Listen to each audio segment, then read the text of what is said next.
A paz do Senhor Jesus a todos. Iniciando com esse louvor, quero dizer para vocês que estarei aqui nessa live tratando sobre a questão do arrebatamento à igreja e o arrebatamento, ou seja, a salvação eterna dos santos em Cristo Jesus, dos santos de Deus, os servos do Senhor. Amém? Por isso, aguarde um momento só de louvor para iniciarmos algumas dos meus entendimentos, da minha posição a respeito sobre isso, sobre esse fato, arrebatamento e o futuro da igreja.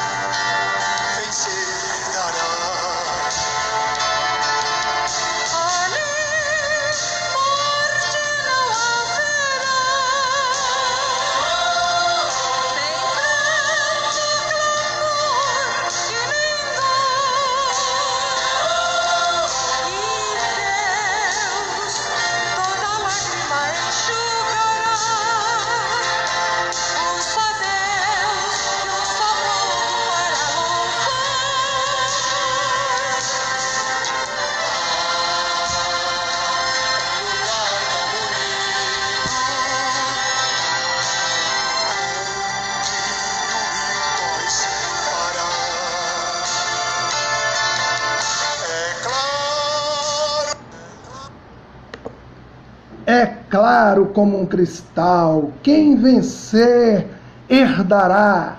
Queridos, como disse antes, há alguns estudiosos que defendem e entendem o arrebatamento pré-tribulacional, outros pós-tribulacional e outros mid ou meso-tribulacional. Eu tenho esse entendimento, a minha postura a respeito do arrebatamento da igreja antes da grande tribulação, ou seja, pré-tribulacional. Alguns pontos para isso devem ser necessariamente observados para que tenhamos uma compreensão clara e sustentável referente ao pré-tribulacionismo. E para isso estudaremos alguns pontos que afirmam e sustentam o arrebatamento antes da grande tribulação, antes desse grande evento referente à igreja e à eternidade de Cristo. Primeiro ponto, a igreja não necessita, no meu ponto de ver, de mais uma purificação, pois esta já foi consumada na cruz do Calvário. Olha o que vai dizer lá, Apocalipse capítulo 3, versículo 10. Porque guardaste a minha palavra, ou a palavra da minha perseverança, também eu te guardarei da hora da provação que há de vir sobre o mundo inteiro, para experimentar os que habitam sobre a terra.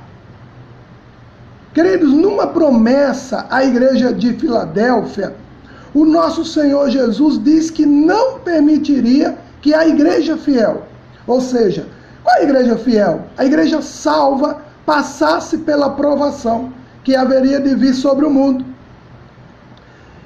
No original, o grego provação, esse termo usado no versículo é peirasmos, de um modo geral, que vem significar experimento, tentativa, teste, prova, tentação de fidelidade do homem, integridade, virtude, constância, De acordo com o contexto, significa também adversidade, aflição, Aflição, aborrecimento também, enviado por Deus e servindo para testar ou provar o caráter, a fé ou a santidade de alguém, conforme um conhecidíssimo escritor diz. O caráter, querido, da grande tribulação, vejamos agora, o caráter da grande tribulação é de quê? De purificação. como também de juízo. E quanto a isso, aqueles que realmente são servos de Cristo e verdadeiramente lavaram suas vestiduras no sangue do Cordeiro, estão isentos desta grande tribulação. Perceba bem, purificação aqui não se refere à santificação. É importante salientar isso. Como já visto anteriormente, a igreja foi justificada. Lá em Romanos capítulo 3, versículo 19 ao 26. Diz que a igreja fala da justificação. Lá em 1 Coríntios, ou melhor, 2 Coríntios 5,17, nós vamos ver que Paulo fala sobre a igreja já regenerada. Lá em Romanos capítulo 8, versículo 15 ao 16, verifique lá, vai dizer que a igreja foi adotada e que aguarda apenas sua completa redenção, que é a consumação dos tempos, conforme Romanos 8, 23 e Efésios 4, versículo 30. Um outro ponto é que a igreja precisa ser retirada da terra para que se inicie a grande tribulação. Por isso, ela não passará por essa grande tribulação, no meu entendimento, é claro. Agora, vai dizer lá a palavra de Deus: vós sabeis o que o detém, para que a seu próprio tempo seja manifestado. Está dizendo aqui a palavra do Senhor. 1 Coríntios 3, versículo 16. Também vai falar, né? Porque já o mistério da injustiça opera. Somente há um que agora resiste até que do meio seja tirado. E então será revelado o iníquo, a quem o Senhor desfará pelo assopro da sua boca, e assim aniquilará pelo esplendor da sua vinda. Veja bem, nesta referência, o iníquo ou profano, que é o anticristo, não poderá iniciar seu governo sem que aquele que o impede de agir seja retirado da terra. E sobre a identidade deste, então existe muita especulação. No entanto, podemos concluir que não se trata de outro a não ser o Espírito Santo. Espírito Santo de Deus. E sendo a igreja templo do Espírito Santo, conforme lá 1 Coríntios capítulo 3, versículo 16. Quando esta partir além, ele irá também. Quando a igreja partir, o Espírito Santo também irá. E podemos declarar então que para que o anticristo possa iniciar sua atuação, é necessário que o Espírito Santo, juntamente com sua habitação, seja retirados da terra, o que em termos de tempo só pode ser antes de iniciar a grande tribulação. Eu entendo assim, deixando então o caminho livre para a besta. Pastor Manuel, o senhor está indo muito além. Sim, é isso mesmo. É preciso não confundir. A igreja não é a detentora pelo fato de ser a habitação do Espírito Santo. Ela apenas age por meio dele. No entanto, o agente do poder espiritual que impede a manifestação da besta é o Espírito Santo. A igreja será beneficiada com o arrebatamento, porque o Espírito Santo não pode estar desvinculado dela, jamais. Então, este fato torna impossível que a igreja passe pela grande tribulação, deixando claro que o arrebatamento é pré-tribulacionista. No meu entendimento, conforme as escrituras estão aí. Senão, vejamos, também é necessário um outro ponto, que haja salvos no fim da grande tribulação para ingressarem no milênio. Queridos, com o retorno visível de Cristo à terra, o milênio será instituído. Veja bem, se o arrebatamento acontecesse neste momento, como pensam os pós-tribulacionistas, aqueles que defendem o arrebatamento depois da grande tribulação, dizendo eles que a igreja passará pela grande tribulação, não restaria nenhum santo para reinar com Cristo no milênio, sendo que a Bíblia nos ensina que nesse tempo as pessoas terão uma vida humana, ou seja, vão gerar filhos, se alimentar, vão trabalhar, terão prosperidade, paz, etc. Como está registrado em Isaías capítulo 65. Vejam lá os versículos 20 até mais ou menos, me parece que o versículo 25, Isaías 65, versículo 20 ao 25. Se assim fosse, isso não seria possível. Vocês entendem isso? Então, queridos, um outro ponto. Os tipos no Velho Testamento, eles vêm indicar um arrebatamento pré-tribulacional. Os tipos de ação de Deus em livramento ao seu povo. Quanto aos tipos, é importante a gente ressaltar que eles serão introduzidos nesse trabalho apenas por serem largamente usados como símbolos do arrebatamento. No entanto, eles são apenas uma suposta alusão ao arrebatamento, que teologicamente não pode ser aprovada, devido a não haver menção da igreja especificamente no Velho Testamento. Contudo, esses tipos são, por exemplo, Enoque, bisavô de Noé, que é o primeiro suposto tipo da igreja arrebatada. Teve um relacionamento de obediência com Deus, todo mundo sabe disso, e por isso foi arrebatado para não morrer no dilúvio. Vamos conferir lá na palavra de Deus, o livro de Gênesis, capítulo 5, versículo 24, está aqui.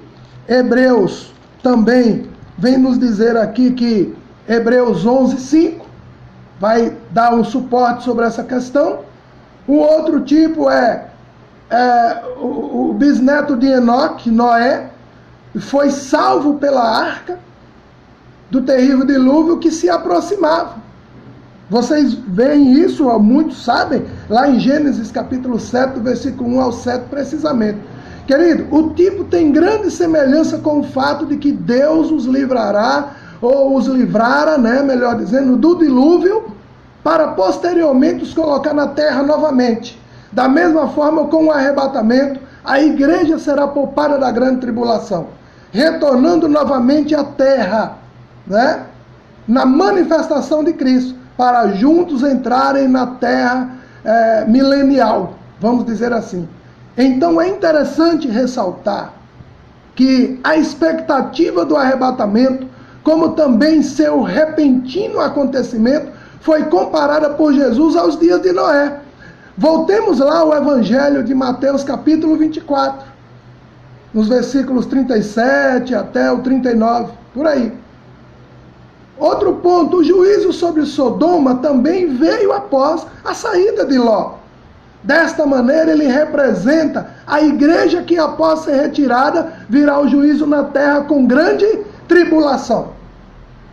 Estou falando de Ló, da saída de Ló. Conforme Lucas 17, capítulo 17, versículo 28 até o versículo 30. Veja bem, os tipos mais parecidos com a realidade que sejam, não servem para se estabelecer doutrina. Isso é importante a gente salientar, é importante lembrar disso. Porém, revelam o cuidado de Deus com aqueles que lhe servem fielmente. Por isso, podemos crer que por seu amor incondicional, a igreja, ele não a deixará perecer na grande tribulação. Eu creio no grande amor de Cristo Jesus.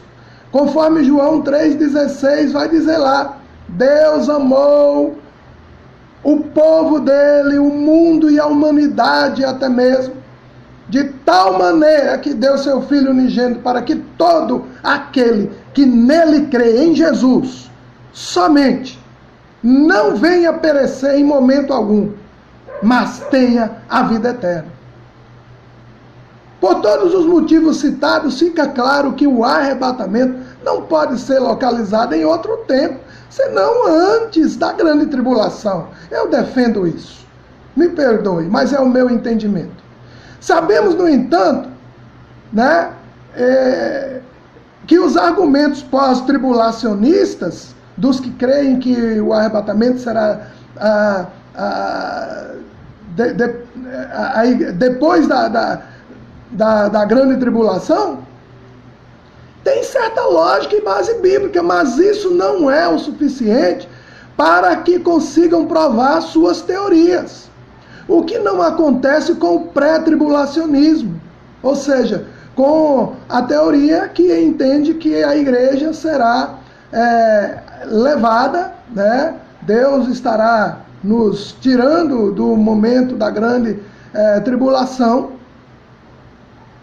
que mesmo não resolvendo todos os problemas que existem devido a passagem de difícil interpretação, esse pensamento pré-tribulacionista ao qual eu defendo consegue harmonizar os textos de maneira correta e dentro do contexto, não fugindo, trazendo-nos aí o ensino sobre o arrebatamento mais completo e coerente de todas as teorias existentes. Não é à toa que os maiores mestres, doutores e escolas teológicas no mundo inteiro são pré-tribulacionistas, né? Porém, nunca devemos crer em algo apenas porque uma maioria crê. Não é dessa forma. Mas o testemunho das Escrituras, conforme eu aqui elenquei ou as elenquei, né? Eu creio que deve ser ou sempre prevalecer. Em uma outra live falarei mais sobre pontos sobre o arrebatamento. Ok? Deus abençoe você, tenha um dia de grande reflexão e que o Espírito Santo possa nos dar maior e mais profundo discernimento a respeito da sua santa palavra. A paz do Senhor Jesus.